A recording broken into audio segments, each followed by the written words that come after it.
Reaction होगी, cell को वो मारेगी, तो इन्फ्लामेशन तो होना ही है। ये तो नॉर्मल प्रोसेस है, सेकेंड ईयर में पढ़ के आ चुके हो कि जहां भी कुछ होना है वहां इन्फ्लामेशन तो होना ही होना है। क्लियर? तो पहला रीजन तो हमें ये समझ आ गया। दूसरा एक रीजन और ऐसा देखा गया, ऐसा बिलीव करा गया है, ये ऐसा रिसर्च में देखा गया है, बिलीव करा गया है कि क्या होता है, जो बैक्टीरिया होता है ना, जो बैक्टीरिया ये जो अपन पढ़ के आए, ये मॉलिक्यूलर मिमिक्री भी करने लग जाता है। मॉलिक्यूलर मिमिक्री का मतलब क्या होता है सर? ये अभी ये जो पॉइंट अभी एक्स्ट्रा पढ़ने वाले ना, ये रिसर्च वाला पॉइंट है। ऐसा ये एक्स्ट्रा पॉइंट है, क्योंकि इतना अपन जो पढ़ के आए ये तो नॉर्मल वन समझ आ रही है, ये एक्स्ट्रा पॉइंट है। ये ऐसा ऐसा रिसर्च में देखा गया, ऐसा माना गया है कि जो बैक्टीरिया है ना वो मॉलिक्यूलर मिमिक्री भी करने लग जाते हैं। यानी ऊपर वाली प्रोसेस तो चलेगी, प्लस क्या होता है कि बैक्टीरिया भी थोड़ी बहुत कोशिश करते हैं खुद को बचाने की। हर कोई चाहता है कि हम अपने आप को बचाएं।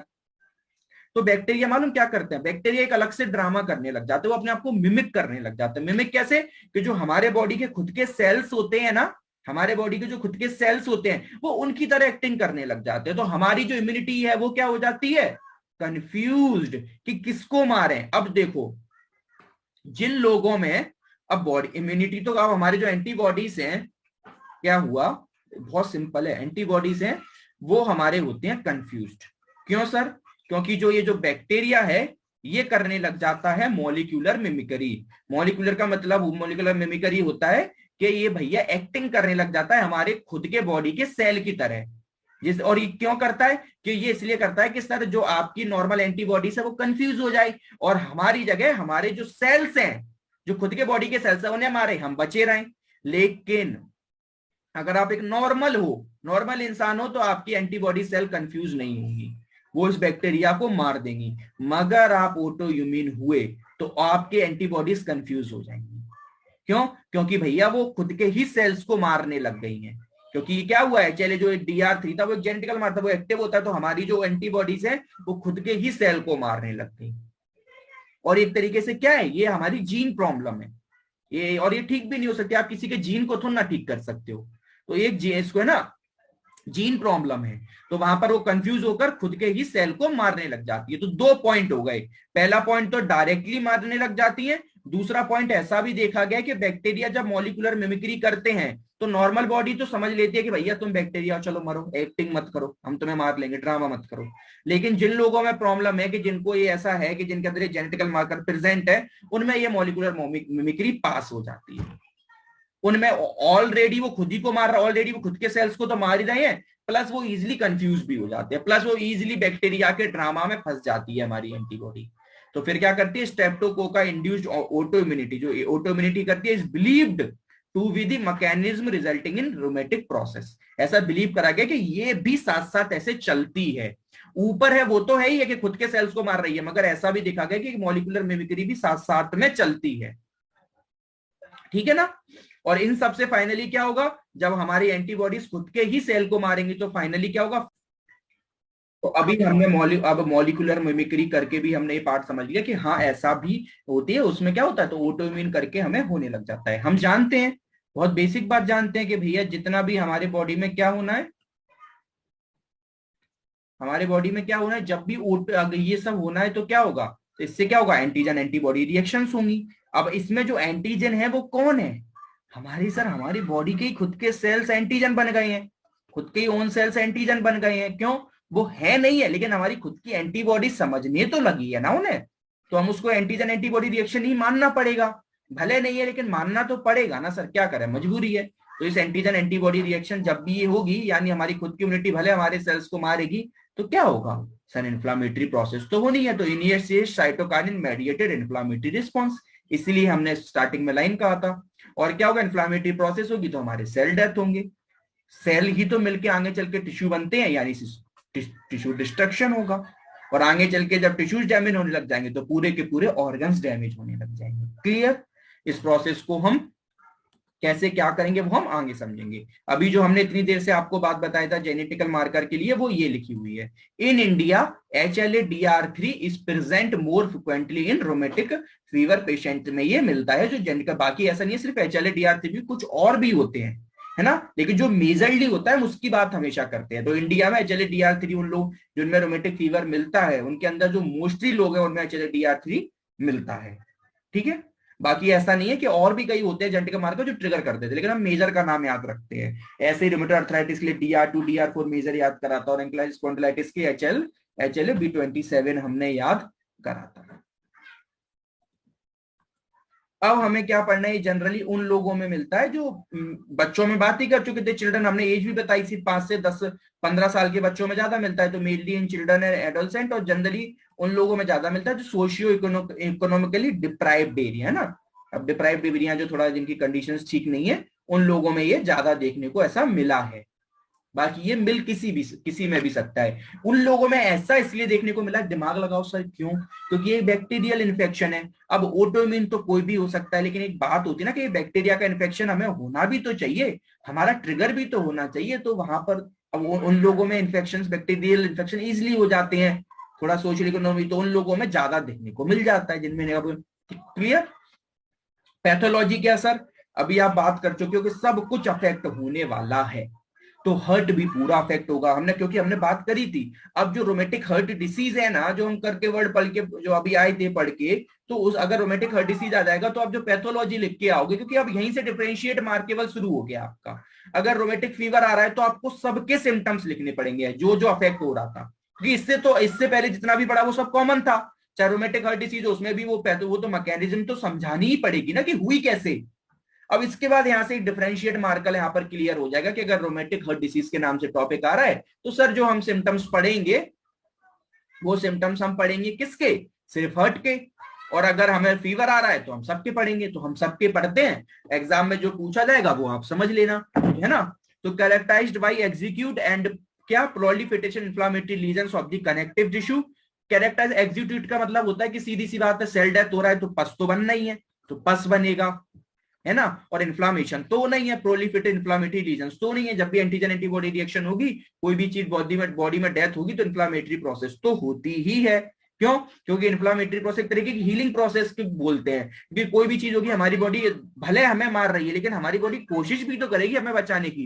ये लाइन बहुत अजीब लगती है सुनने में सर, कि एक तरफ से बॉडी मार भी रही है बचा भी रही है, तो ये बिल्कुल होता है, बिल्कुल होता है। कुछ इम्यूनिटी का पार्ट जो ऑटोइम्यून होगा वो मारने भी जाता है, लेकिन कुछ इम्यूनिटी बॉडी का पार्ट है उसको बचाने की कोशिश भी करता है। तो यही जो लड़ाई है ना, यही हमारे लिए बहुत बड़ी प्रॉब्लम क्रिएट कर रही है। तो बचाने वाले इन्फ्लामेशन करा रहे हैं, मारने वाले मारे जा रहे हैं, और ओवरऑल रिजल्ट हम पे आ रहा है। तो characterized by exudative poly inflammatory lesions मिलेंगे सब जगह, आपका जॉइंट हर्ट है ना सब कुछ। अब हम मेजरली हर्ट का पढ़ेंगे हम, ठीक है, बाकी सबका पढ़ेंगे लेकिन मेजरली हर्ट का पढ़ेंगे, क्योंकि हम बात कर चुके हैं मोर देन 70% आपका हर्ट इन्वॉल्वमेंट में आता है। हम पढ़ चुके हैं, जैसे कि हमने पहला चैप्टर अपना जो पढ़ा था इंट्रोडक्शन टू हर्ट, उसमें हमने पढ़ा था कि सर हर्ट 3 मसल से बना होता है।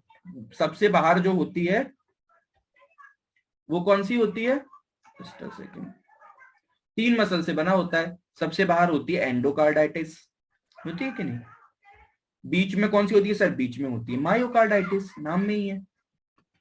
और सर सबसे अंदर होती है आपकी, क्या बोलोगे, पेरिकार्डाइटिस या इक्टोकार्डाइटिस, पेरी मतलब सबसे अंदर वाली पार्ट, ठीक है। तीनों के फंक्शन सर हमें पता है। एंडोकार्डाइटिस हमेशा प्रोटेक्शन के काम करती है, प्रोटेक्ट करती है, और एंडोकार्डाइटिस के भी हमने 2 पार्ट पढ़े थे, बाहर का विसरल होता है, उसके अंदर थोड़े जो नीचे होता है वो पैराइटल होता है कि नहीं।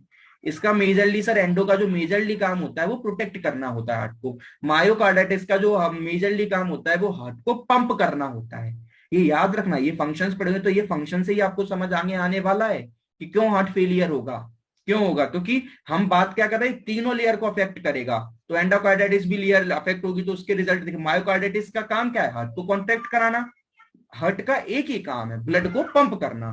और ब्लड पंप कैसे होगा, हार्ट में कॉन्ट्रैक्शन आने की वजह से। कॉन्ट्रैक्शन कौन लेके आता है, मायोकार्डाइटिस अगर गड़बड़ हो गई, उसके सेल डेथ हो गए, तो हार्ट में कॉन्ट्रैक्शन नहीं होगा, हार्ट में कॉन्ट्रैक्शन नहीं होगा तो हार्ट ब्लड पंप नहीं कर पाएगा, यानी हार्ट ब्लड पंप नहीं कर पाएगा, इसका मतलब क्या है कि हार्ट फेलियर होगा।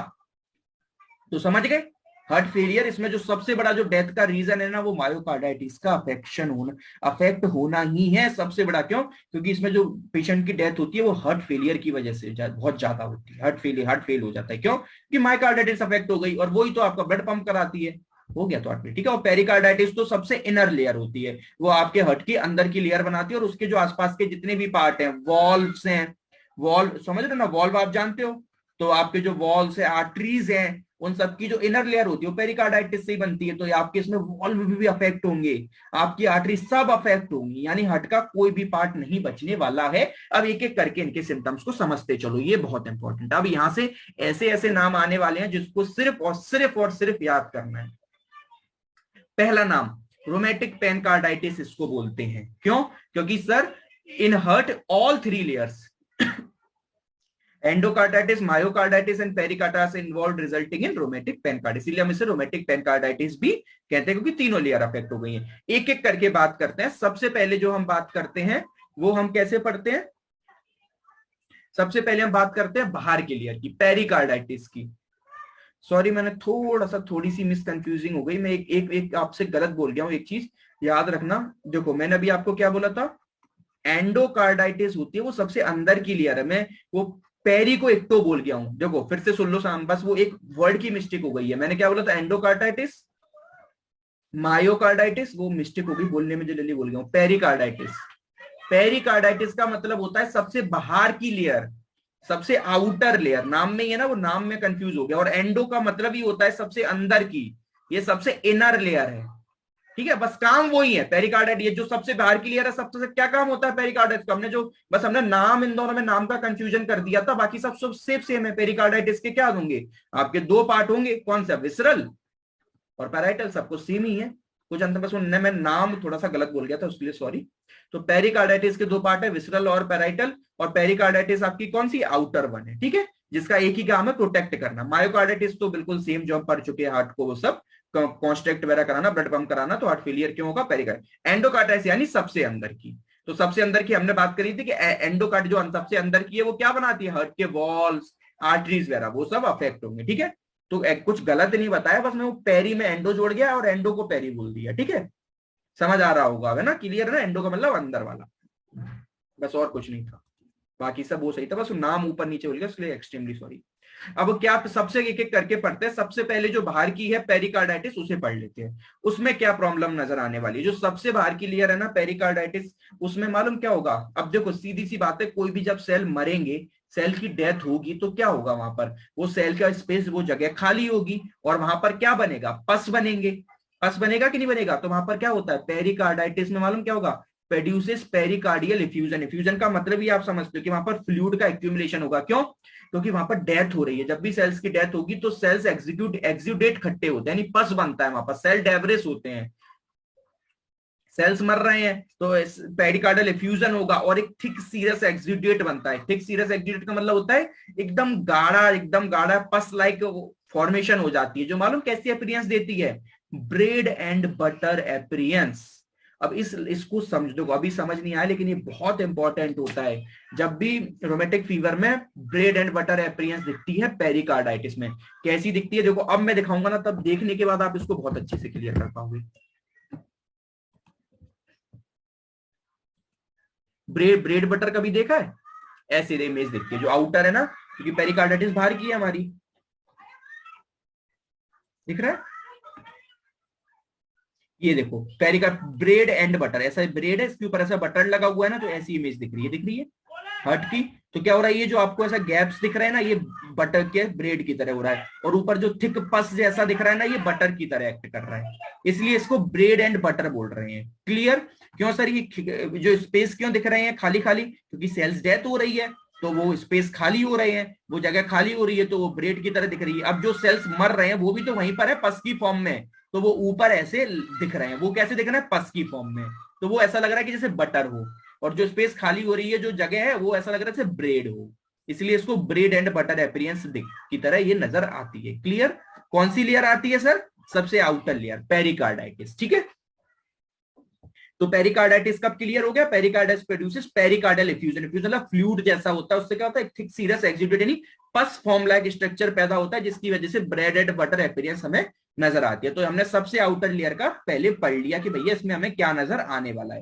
फिर हमें दिखती है मायोकार्डियम। मायोकार्डियम सबसे खतरनाक है। मायोकार्डियम क्यों? क्योंकि हार्ट को क्या करती है? यही कॉन्ट्रैक्ट करती है, हार्ट के आपको यही कॉन्ट्रैक्ट करती है। अब क्या होता है, इसमें बनता है एश ऑफ बॉडी। क्या बनता है, एश ऑफ बॉडी। ये क्या होता है सर मायोकार्डियम में, यही आपके सबसे बड़ा डेथ का रीजन है। जो सबसे ज्यादा डेथ होती है ना, एश ऑफ बॉडी का मतलब होता है नोड्यूल्स बनना। नोड्यूल्स बनने लग जाते हैं आपके उसमें, नोड्यूल्स बनने लग जाते हैं। क्यों, ड्यू टू इन्फ्लामेशन। इतना ज्यादा इन्फ्लामेशन होने लग जाता है कि वहां पर नोड्यूल्स बनते हैं। और वो ही, और जैसे ही नोड्यूल्स बनने लग जाते हैं, आपकी जो मायोकार्डियम है वो प्रॉपर क्या नहीं कर पाती, वर्क नहीं कर पाती। और उसी वजह से होता है हार्ट फेलियर। क्यों, क्योंकि मायोकार्डियम ही करा रहा है कॉन्ट्रैक्शन, और कॉन्ट्रैक्शन होगा नहीं तो ब्लड पंप होगा नहीं, ब्लड पंप नहीं होने का मतलब क्या, हार्ट फेलियर होना। देखो आपको एश ऑफ बॉडी दिखाऊं, ये आपको नाम याद करने पड़ेंगे।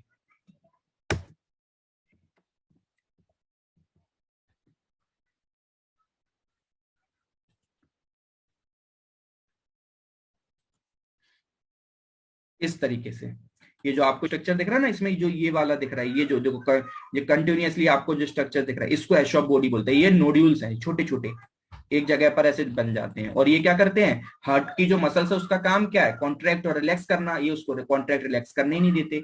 अब जब कॉन्ट्रैक्ट रिलैक्स नहीं होगी तो क्या होगा, डेथ क्या हो जाएगा, मसल काम नहीं करेगी, हार्ट फेलियर होगा, पेशेंट की डेथ हो जाएगी। तो दिख रहा है ये जो, इसको नोड्यूल्स बोलते हैं। क्लियर, इस तरीके से ये नजर आते हैं एश ऑफ बॉडी। ठीक है, ये जो दिख रहे हैं ना छोटे, इनको एश ऑफ बॉडी बोलते हैं। नोड्यूल्स खट्टे होने लग जाते हैं। सेल डेथ जो होती है, डेथ हो रही है ना, उनके छोटे छोटे ऐसे नोड्यूल्स बनने लग जाते हैं जगह जगह पर, और इस वजह से वो मसल को काम नहीं करने देते। तो ठीक है, तो एश ऑफ बॉडी हम समझ गए अच्छे से। लोग नाम याद कर लेते हैं, मैं नाम याद आपको करने ही नहीं दे रहा हूँ। ब्रेड एंड बटर अपीयरेंस याद कर लेते, लेकिन मैं बता रहा हूँ कि क्यों बनती है, कैसे बनती है, दिखा भी रहा हूँ। एश ऑफ बॉडी क्यों बनती है, कैसे बनती है, दिखा रहा हूँ। डेथ कैसे करती है वो भी बता रहा हूँ। याद कुछ करने नहीं दे रहा हूँ, बस सिर्फ इतना याद करवा रहा हूँ कि नाम याद कर लो उनके। करती कैसे है वो समझाने की जिम्मेदारी मेरी है। अब हमने हार्ट का पढ़ लिया, अब थोड़ा बहुत और भी पढ़ते हैं। थोड़ा बहुत क्या, हमने बोला था सर जॉइंट भी अफेक्ट होते हैं। तो क्या ऐसा देखा गया है कि सोर, सबसे पहले तो आपको सोर थ्रोट होगा 1 से लेके 5 वीक तक। अगर आप नॉर्मल हो तो भैया आपका सोर थ्रोट ठीक हो जाएगा 5 वीक तक। और अगर आप नॉर्मल नहीं हुए तो फिर आपको होगा रोमेटिक फीवर, और रोमेटिक फीवर में फिर आपके धीरे धीरे अफेक्ट होंगे। ऐसा 75% केसेस में देखा गया है कि माइग्रेटरी पॉलीआर्थराइटिस मिलेगा। माइग्रेटरी का मतलब होता है फैलना। 1 बाय 1 आपके एक जॉइंट इन्वॉल्वमेंट में आते जाएंगे, क्योंकि जॉइंट इन्वॉल्वमेंट में आ रहे थे, involves large joint of extremities. और जबकि जो रोमेटिक अर्थराइटिस होता है उसमें मेजरली स्मॉल जॉइंट सबसे पहले आते हैं। ठीक है, और वो लाइफ लॉन्ग होता है। इसमें जॉइंट्स कुछ टाइम बाद ठीक होने लग जाते हैं, क्योंकि इसमें जो मेजर अफेक्ट होता है वो हर्ट होता है। और लेकिन रोमेटिक अर्थराइटिस में जो मेजर अफेक्ट होता है वो जॉइंट ही अफेक्ट होता है। ठीक है, वहां हार्ट वार्ट अफेक्ट नहीं होता है, याद रखना, ये डिफरेंस होता है। तो मल्टीपल जॉइंट्स इन्वॉल्वमेंट में आएंगे तो हमने सर जॉइंट्स का भी पढ़ लिया है ना। हिप्स, आपके hip, small joint, hand, feet के, ये भी सब धीरे धीरे इन्वॉल्वमेंट। स्पाइन बहुत ही रेयर इन्वॉल्वमेंट में आए है ना। आपके जो वो क्या देखेंगे, वही सब देखेंगे, जॉइंट सोज इन्फ्लामेटरी साइंस है ना, मगर इफ्यूजन वगैरह नहीं मिलता। रोमेटिक अर्थराइटिस में इफ्यूजन मिलता है, याद रखना। वहां पर साइनोवियल फ्लूइड में इन्फ्लामेटरी प्रोसेस होती है, तो वहां इफ्यूजन नजर आता है, लेकिन इसमें इफ्यूजन नजर नहीं आता। तो ये एक दो पॉइंट होते हैं जो थोड़ा सा इसको अलग करते हैं रोमेटिक अर्थराइटिस से। इसमें अभी फिर से नया वर्ड याद करो, उसको बोलते हैं जैकॉब्स अर्थराइटिस। ये जैकॉब्स अर्थराइटिस करके बोलते हैं। अर्थराइटिस से तो नाम से समझ ही आ रहा है, यानी क्या, जॉइंट इन्वॉल्वमेंट में आ रहे हैं। तो क्या होता है, जनरली जो रोमेटिक फीवर में जो जॉइंट इन्वॉल्वमेंट में आता है ना, वो आता है एमसीपी जॉइंट। जानते हो ना एमसीपी जॉइंट को, आपका एमसीपी जॉइंट इन्वॉल्वमेंट में आता है। एमसीपी जॉइंट कौन सा होता है, ये वाला आपका है मिडिल फेरेंजियल जॉइंट, और ये जो सबसे बाहर है ना ऊपर, ये होता है डिस्टल फेरेंजियल जॉइंट, ये वाला। तो ये आपका जो जॉइंट इन्वॉल्वमेंट में आते हैं ना, जो एमसीपी जॉइंट है ना, ये प्रॉक्सिमल है, ये डिस्टल है ना। और ये जो जॉइंट इन्वॉल्वमेंट में, जो एमसीपी जॉइंट इन्वॉल्वमेंट में आते हैं, बार बार आपको इन्वॉल्वमेंट में आने लग जाते हैं। ठीक है, बार बार आपका क्या होने लग जाता है। देखो इसमें अगर मेरी वीडियो में सही से समझ नहीं आ रहा तो एक बार डायग्राम में आपको दिखा देता हूँ, उससे ज्यादा क्लियर हो जाता है। ये बार बार आपके क्या होगा, इनमें इन्फ्लामेटरी प्रोसेस होगी, अर्थराइटिस होगा बार बार इनमें। ठीक है, एमसीपी जॉइंट्स में बार बार, ये देखो ये वाले, ठीक है, इनको मेटाकार्पोफेलेंजियल जॉइंट ये होते हैं, जो ये प्रॉक्सिमल होते हैं। जो उसके बाद आता है, जो एंड होते हैं वो डिस्टल बोलते हैं।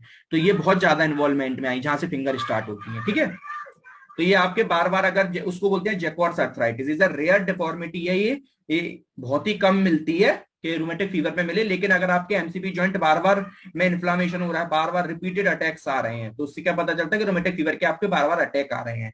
तो जैकॉर्स अर्थराइटिस पढ़ लिया, फिर नया नाम पढ़ो, पोस्ट स्ट्रेप्टोकोकल रिएक्टिव अर्थराइटिस, ये भी मिलता है कि अब देखो अगर सिर्फ एमसीवी जॉइंट इन्वॉल्वमेंट में थे तो उसे जैकॉर्ड्स अर्थराइटिस बोलते हैं, और अगर सारे जॉइंट इन्वॉल्वमेंट में हो तो उसे बोलते हैं पीएसआरए, पोस्ट स्ट्रेप्टोकोकल रिएक्टिव अर्थ। जो स्ट्रेप्टोकोकल था ना, उसकी रिएक्शन की वजह से आपको रोमेटिक फीवर हुआ, और उसके बाद जो हमारे जॉइंट्स इन्वॉल्वमेंट में आते हैं उसे बोलते हैं पीएसआरए। इसमें लार्ज जॉइंट, स्मॉल जॉइंट सब इन्वॉल्वमेंट में आएंगे, ठीक है। और सिर्फ एमसीवी इन्वॉल्वमेंट में हो तो उसे बोलते हैं जैकॉर्ड्स अर्थराइटिस, और पूरे बॉडी के जॉइंट इन्वॉल्वमेंट में होते तो उसे बोलते हैं PSRA, post streptococcal reactive arthritis. Clear. अब हमने अच्छा हमने पेनकार्डाइटिस तो हमने पढ़ा ही था कि ऑल थ्री लेयर हार्ट की इन्फ्लामेशन, उसी तो हम बोलते थे रोमेटिक पेनकार्डाइटिस। अच्छा हमने एंड वाली नहीं पढ़ी थी, हमने पेरिकार्डाइटिस पढ़ ली थी, बाहर की ब्रेड बटर, है ना। हमने मायोकार्डाइटिस पढ़ ली थी जिसमें एस ऑफ बॉडी। एंडोकार्डाइटिस भी तो बची है ना, सबसे अंदर वाली। उसमें मैंने आपको बताया था कि एंडोकार्डाइटिस क्या बनाती है, आपके वॉल्व्स बनाती है आर्टिस, तो वो अफेक्ट होंगे। तो एंडोकार्डाइटिस में आपके वॉल्व अफेक्ट होते हैं, ठीक है। इसमें आपके वॉल्व भी चेंज करने पड़ जाते हैं। जनरली जो अफेक्ट होते हैं वो मिट्रल और आउटिक वॉल होते हैं। क्यों होते हैं ये, हम अपने हसर हार्ट पड़ा हुआ है, ये हमारा है राइट वो सेकेंड, ये हमारा राइट एट्रियम, ये हमारा left atrium, right ventricle, left ventricle. हम जानते हैं जो हमारा बाइकस्पिड वॉल्व होता है, जिसको हम मिट्रल वॉल्व भी बोलते हैं, वो प्लेस होता है लेफ्ट एट्रियम और लेफ्ट वेंट्रिकल के बीच में। और ट्राइकस्पिड वॉल्व प्रेजेंट होता है यहाँ, है ना। क्लियर। राइट एट्रियम और वेंट्रिकल्स के बीच में, प्लस यहां से निकलती है अओर्टा जो पूरे बॉडी में ऑक्सीजनेटेड ब्लड लेके जाती है। यहां से निकलती है पल्मोनरी आर्टरी जो डीऑक्सीजनेटेड ब्लड लंग्स में लेके जाती है। यहां पर जो वॉल्व प्रेजेंट होता है ये होता है पल्मोनरी वॉल्व, और यहां पर जो वॉल्व प्रेजेंट होता है ये होता है आउटिक वॉल्व। देखो इसमें कौन से दोनों नाम लिखे हैं, मिट्रल वॉल्व लिखा है और आउटिक वॉल्व लिखा है, यानी दोनों जो वॉल्व लिखे हैं वो लेफ्ट साइड के वॉल्व लिखे हैं। ऐसा नहीं है कि राइट साइड के वॉल्व इन्वॉल्वमेंट में नहीं आते हैं, लेकिन लेफ्ट साइड के वॉल्व ज्यादा इन्वॉल्वमेंट में आते हैं। क्यों सर, क्योंकि लेफ्ट साइड, मैंने पहले भी आपको 1000 बार बता चुका हूं कि लेफ्ट साइड का हार्ट, जब हम हार्ट फेलियर पढ़ेंगे तब समझ आएगा, लेफ्ट साइड का हार्ट ऑलरेडी बहुत ज्यादा काम करता है। क्यों कि राइट का काम क्या है कि पूरी बॉडी, राइट एट्रियम का काम क्या है कि पूरी बॉडी से डीऑक्सीजनेटेड ब्लड आया, वो राइट एट्रियम में आ गया, राइट एट्रियम उसको राइट वेंट्रिकल में डाल देता है, राइट वेंट्रिकल वो पूरे ब्लड को लंग्स में डाल देता है, ठीक है। किसके थ्रू, पल्मोनरी आर्टरी के थ्रू। फिर पूरा वो जो ब्लड ऑक्सीजनेटेड होके आता है और वो आता है लेफ्ट एट्रियम में, तो और लेफ्ट एट्रियम पूरे उस ब्लड को डालता है लेफ्ट वेंट्रिकल्स में, डाला लेफ्ट वेंट्रिकल में, और लेफ्ट वेंट्रिकल उस पूरे ब्लड को डालता है पूरी बॉडी में। तो सोचो कितना काम करना पड़ता है। लेफ्ट एट्रियम पे पूरा ब्लड आया, वो लेफ्ट वेंट्रिकल में पूरा डालेगी, फिर लेफ्ट वेंट्रिकल वो पूरा ब्लड को पंप बॉडी में करना पड़ेगा, इसीलिए इनको ज्यादा मेहनत करनी पड़ती है। तो इन जो ऑलरेडी जो आपके मिट्रल वॉल्व है और आउटिक वॉल्व है, उनपे ऑलरेडी बहुत प्रेशर होता है, इसलिए सबसे ज्यादा जो एज के साथ वॉल्व खराब होते हैं ना, वो यही वॉल्व खराब होते हैं। सबसे ज्यादा जो खराब होता है वो मिट्रल वॉल्व खराब होता है, उसके बाद आउटिक वॉल्व खराब होता है सेकंड नंबर पर सबसे ज्यादा, क्योंकि इन पर सबसे ज्यादा लोड ही प्रेजेंट होता है ऑलरेडी। तो वही बेसिक बात है, जो पहले ही ऑलरेडी जिन पे लोड है, अगर उनमें थोड़ी बहुत भी कमी हो जाएंगी तो सबसे पहले खराब भी तो वही होंगे जिन पे ज्यादा लोड है। इस वजह से मिट्रल वॉल्व और आयोटिक वॉल्व सबसे पहले खराब होते हैं। उसके ऐसा नहीं है कि ट्राइकस्पिड वॉल्व और पल्मोनरी वॉल्व नहीं होते हैं, ये बाद में होंगे, लेकिन पहले ये खराब होते हैं। इसलिए एज के साथ साथ भी पहले यही खराब होते हैं, जिन पर लोड है लगेगी भी उन्हीं की पहले, ठीक है। क्लियर। मायोकार्डाइटिस में हम भी बात कर चुके हैं, एसओ बॉडी होता है जिसका क्या बोलते थे, area of fibrinoid necrosis. Fibrinoid necrosis का मतलब होता है जो सेल्स मर चुके हैं ना, वो नोड्यूल्स बना लेते हैं और एक एक जगह पर एक्यूमुलेट होने लग जाते हैं नोड्यूल्स की फॉर्म में, और जिसकी वजह से मसल काम नहीं कर पाती और इस वजह से आपका हार्ट फेलियर हो जाता है, और यही मोस्ट कॉमन कॉज होता है डेथ का। पेरिकार्डाइटिस में हम बता ही चुके थे, पेरिकार्डाइटिस में मैंने कहा था ब्रेड बटर एपियरेंस होती है, जिसकी वजह से क्या होता था, पेरिकार्डाइटिस की 2 लेयर थी, हमने बात करी थी विसरल और पैराइटल। क्या होता है, जो अब लेयर पूरी तरीके से खराब हो चुकी है बाहर की, तो वो एक दूसरे में रब करने लग जाती है। ब्रेड बटर मतलब क्या, लेयर ही खराब हो गई तो वो एक दूसरे में रब करने लग जाते हैं, जिसकी वजह से आपको बहुत पेन होता है। तो उन लोगों में हार्ट पेन बहुत खतरनाक होता है। तो जो पेन होता है उसके लिए जो कौन सी लेयर रिस्पॉन्सिबल होती है, पेरिकार्डाइटिस, ठीक है, याद रखना। अब क्या होता है, 3 बेसिक बातें होती है यहाँ पर, ये बहुत सिंपल है, बहुत सिंपल है, इसमें कुछ कंफ्यूज नहीं होना। सबसे पहले क्या होगा, आपके वॉल्व, अगर सपोज करो कि आपके जैसे मिट्रल वॉल्व और आउटिक वॉल्व इन्वॉल्वमेंट में आने लगे, सबसे पहले वॉल्व इन्वॉल्वमेंट में आपके हैं, इसमें क्या है, जो अफेक्ट होती है ना, अंदर से बाहर की तरफ चल रही है, ठीक है। अब अगर आपके वॉल्व हल्के से, जो मिट्रल वॉल्व है और आउटिक वॉल्व है, उनमें क्या होने लगे, मरमर। मरमर का मतलब ही होता है एबनॉर्मल, जब ब्लड रश होने लग जाता है ना, वॉल्व खराब हो गए, तो अब कहीं का ब्लड कहीं जा रहा है, हार्ट में एबनॉर्मल ब्लड रश हो रहा है, तो क्या होगा, उसके बाद तीन चीजें होंगी। अगर जब भी आपके तो उससे क्या हो सकता है, पहला पॉइंट ये हो सकता है कि जैसे ही आपके वॉल्व खराब हुए उसके बाद अगर आपकी मसल इन्वॉल्वमेंट में आ जाए, अगर मसल इन्वॉल्वमेंट में आ गई, और मसल में भी अगर कौन सी मायोकार्डाइटिस इन्वॉल्वमेंट में आ गई, तो आपकी डेथ पक्की है। क्यों? क्योंकि हार्ट फेलियर हो जाएगा। तो देखो, earliest manifestation of murmurs of either mitral valve और आउटिक वॉल्व, उससे अगर साइन, फिर उसके बाद वो क्या होगा, साइन सिम्टम्स डेवलप होंगे पेरिकार्डाइटिस के, है ना, एंड कंजेनिटल हार्ट फेलियर। यानी अगर आपका पहला पॉइंट वो कह रहा है कि अगर मसल इन्वॉल्वमेंट में आ गई तो आपकी हार्ट क्या है, डेथ पक्की है। लेकिन अगर समझो मसल इन्वॉल्वमेंट में ना आए, आपके वॉल्व, जो आपके वॉल्व है वो ज्यादा खराब हो जाए, तो सर वहां तो बचने के फिर भी चांसेस है, वहां पार्शियल रिकवरी होने के चांसेस हमारे फिर भी हैं सर। क्यों? क्योंकि अगर वॉल्व खराब हो रहे हैं ना सर, तो हम उन्हें बदल सकते हैं, हम आगे पढ़ेंगे भी, वॉल्व प्लास्टी पढ़ेंगे कि या तो जो वॉल्व खराब है उन्हें रिपेयर कर दो, नहीं तो पूरे ही वॉल्व बदल के प्रोस्टेटिक वॉल्व डाल दो, तो वो भी हम पढ़ेंगे। तो यहाँ पर सर फिर भी पार्शियल रिकवरी के चांसेस हैं कि चलो ठीक है, सिर्फ वॉल्व ही तो खराब हुए हैं, बदल लेंगे। या फिर थर्ड वन ये हो सकता है कि रिकवरी हो सकती है मगर थोड़े बहुत वॉल्व खराब हो गए, तो यहाँ पर रिकवरी के पूरे चांसेस हैं। यहाँ पर तो डेथ है वो 100% होनी है, या 50% आपके अगर सिर्फ वॉल्व खराब हुए तो 50% चांसेस फिर भी हैं बचने के।